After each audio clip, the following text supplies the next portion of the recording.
Sifuna.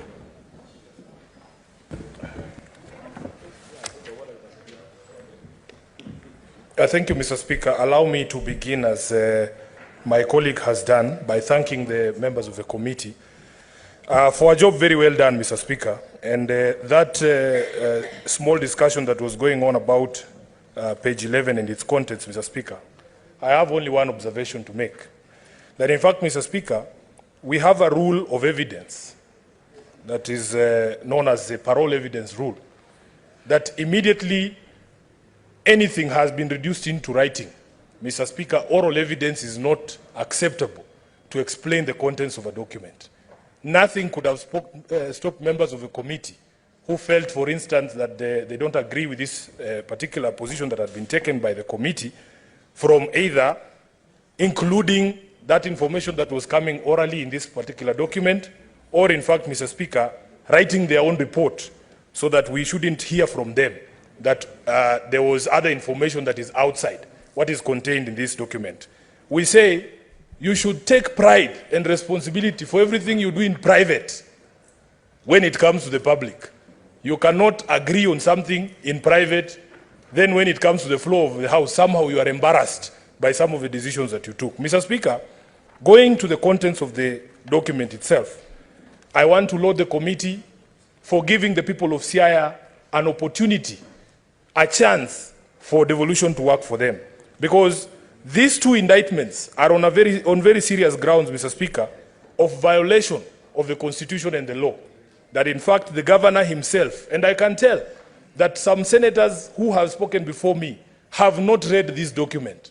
In this particular document, Mr. Speaker, there is an admission by the deputy governor himself. And those of you who know the law, they know the weight of an admission of an accused person is heavy. If the governor himself, at page 40 and 41 of the report, has admitted before the committee that he attempted to interfere with procurement processes, then really we shouldn't be debating it any further. We should take him at his own word. He has accepted to a crime, and he should face the consequences of his decision, Mr. Speaker. This committee are the ones who interacted with the evidence. They are the ones who interacted with the witnesses. They were able to tell certain things that we can't tell from this report, Mr. Speaker. For instance, you know, my senior here is a retired judge. You know that the court that takes the evidence, Mr. Speaker, is not the same as an appellate court that only reads the documents. Because they're able to see the demeanor of the witnesses to tell whether somebody is being truthful or not truthful. It would be unfortunate that we can come up with a committee of this House. They utilize all the resources of the House that they have utilized. All the hours that the clerks have spent, and then when they bring a report such as this one, we want to run away from the report, including, I'm suspecting, some members here who already adopted this report and have not told us anything else other than what we can read here on this document. So I want to thank you, Chairman William Kipkemoi Kisang, for giving the people of Siaya hope that now at least devolution is going to work for them.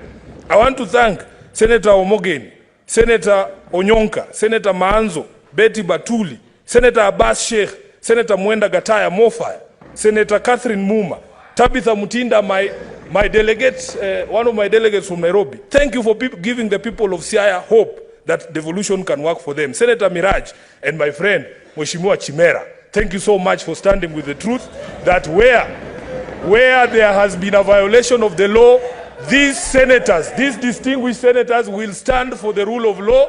They will stand for the Constitution, Mr. Speaker. Finally, Mr. Speaker, there is a law. My brother, the senator for Kiambu, wants to trivialize the giving of false information by public officers. Mr. Speaker, it is the Constitution under Chapter 6 that imposes this responsibility on us as elected leaders.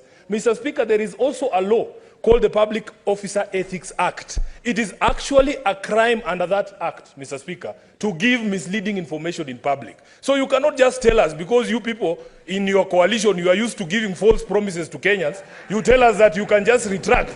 That is not the law, Mr. Speaker. You know, we were promised 6 stadia, we never received that stadia. We were promised 1 million shillings, we were never given those 1 million jobs. Mr. Speaker, Mr. Speaker, Senator. You must protect me. Senators, pause my time, please. Senator Sifuna. Yes. You are carrying a report. Mr. Speaker. You are carrying a report. Yes. and your debate ought to be confined to the tenets of that report. Okay. I have not seen any study in that report. I have not seen any false promises being addressed in that report. Kindly confine yourself to that report. Mr. Speaker, let the please. senator be heard in silence. Proceed and conclude. Thank you, Mr. Speaker. There was reference. Senator Cherangei. Mr. Speaker, can I be heard, please? Senator Cherangei, I'm giving you a caution. Mr. Speaker, there was an allegation here that was made that I was responding to. But anyway, I am happy that we as senators got to interact with this particular case. It was very interesting. For the first time in my life, I got an opportunity to see what a 1 million shilling chair looks like. Unfortunately, because I was not a member of the committee, I was not invited to sit on it like my brother, Senator Chimera. And I think having sat on that seat is when Chimera realized that resources that are due to the people of Siaya cannot be used for such things. And I applaud the committee for actually saying that this cannot continue, Mr. Speaker. Lastly, Mr. Speaker,